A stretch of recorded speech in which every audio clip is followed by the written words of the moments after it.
Colin Walls, and I'm here once again to talk about embedded software.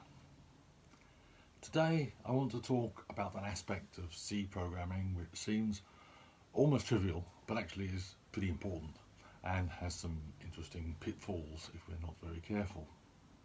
That subject is the initialization of variables.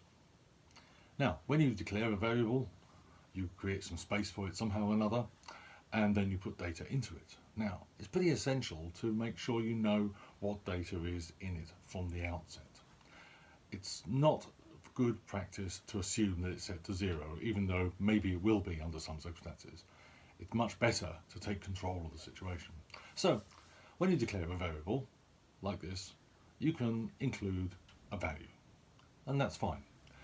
This is a very succinct, readable way of showing the initialization. However, it's worth thinking about what's really going on here, because this statement is doing two things really. It is allocating space for the variable, and that's probably on the stack since this is an automatic variable, and then it is putting a value into that space. So we could rewrite this as two statements, just to clarify that situation. Nothing changes really in terms of the generated code. It's exactly the same. It's the readability that I'm interested in here.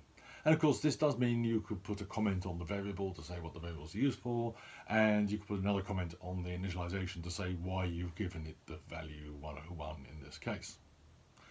That's all pretty straightforward, and which style you choose is up to you. Static variables. Variables which are declared static inside a function or simply declared outside a function are a bit different from the initialization point of view. So their memory is not on the stack, it's somewhere else. It's permanently allocated to a particular address.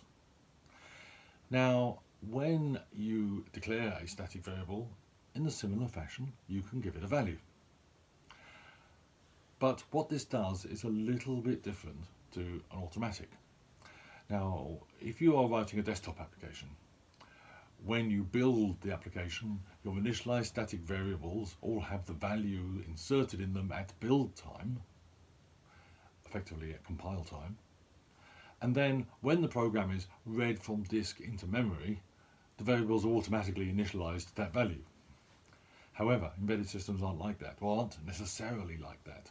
Nowadays it's not too uncommon to copy from flash into RAM and execute from there, so I guess static variables could be initialized that way. One way or another though, the data has to be copied into memory, and that may be an explicit copy sequence doing initialization. Alternatively, you can take the policy that you will dynamically initialize static variables.